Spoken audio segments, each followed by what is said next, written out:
I recently found out you can actually order live Christmas trees online. So when I found this old ceramic tree stand at the bus stop near my apartment, I decided to order one.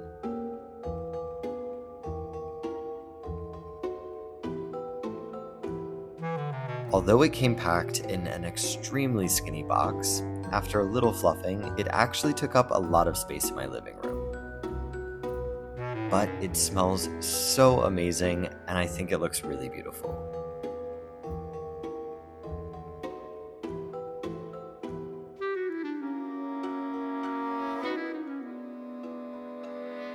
As winter has settled in, I have been very busy decorating my space with all sorts of magical holiday items.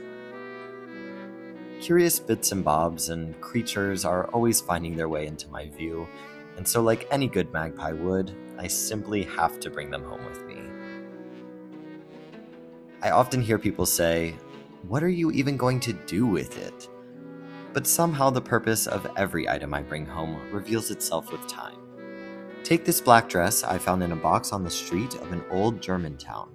The flowy lace details are what initially caught my eye, but once I got my tree, I realized it could make the perfect Christmas tree skirt.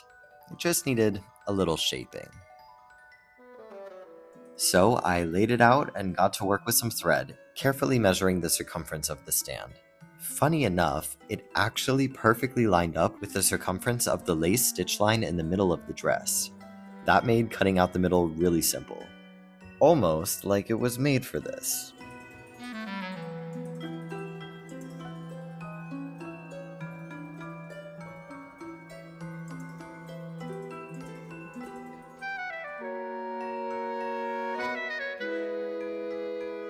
With the center removed and the edges cleaned up, I took some mismatched spare buttons I had and played around with the placement. These will later be used to fasten the two ends of the tree skirt together around the ceramic base.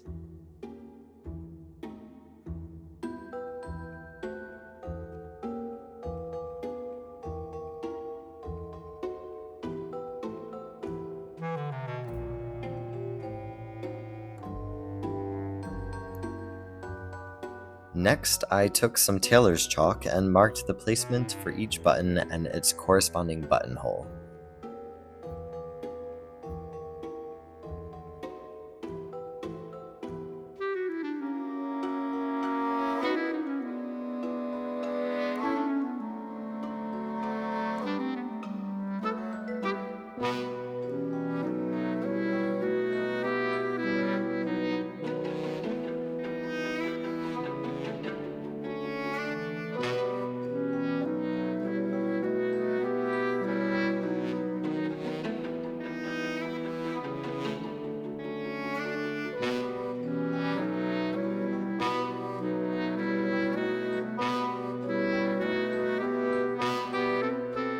When creating buttonholes, I would really recommend double checking your measurements instead of eyeing them like I did.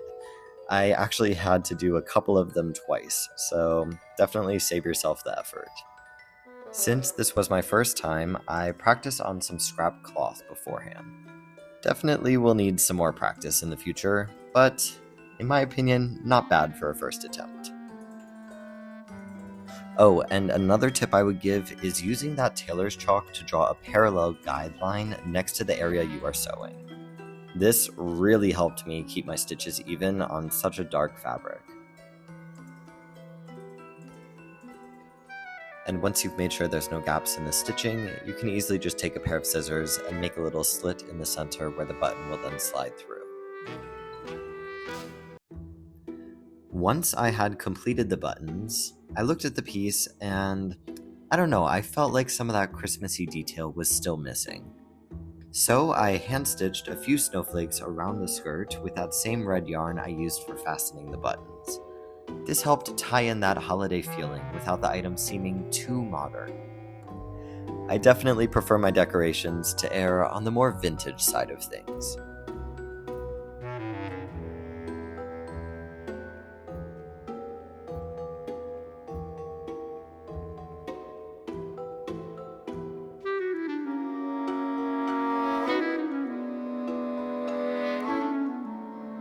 One of my favorite things about the winter season is it's a good excuse for me to light even more candles around my home. I don't know about you guys, but I prefer candles and table lamps over big overhead lights any day, even if it makes it a little bit harder to see things sometimes.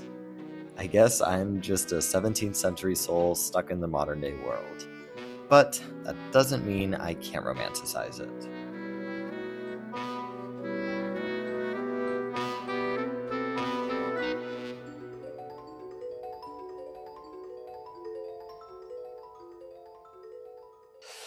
And here it is in all its glory. I'm actually pretty proud of how this turned out. I mean, I definitely really think the button details are cool and they feel very Coraline-esque.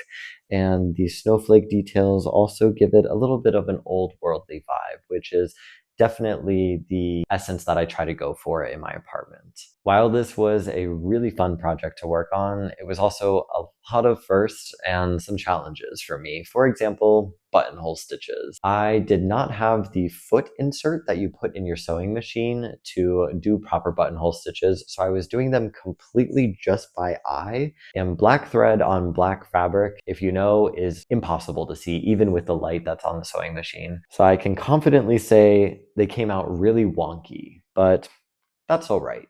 You know, not everything needs to be perfect. And I think that's something that I'm learning to accept in life, especially during these darker months at the end of the year. It's really time where you slow down and just reflect. Reflect on yourself, your situation. For me, that's been, where do I want to go with my career? What am I doing with my apartment, my creative passions? And accepting that not everything is perfect. For example, my Christmas tree here. It's really cute, but if you look a little closer, you can see that the lights only go till about here. And that's because I did not buy enough Christmas tree lights to cover the whole thing, only half of it. But again, that's okay. Not everything needs to be perfect, and the imperfections are what add character to stuff. So, with that being said, I think it's time that we put this imperfect little Christmas tree skirt under our Christmas tree.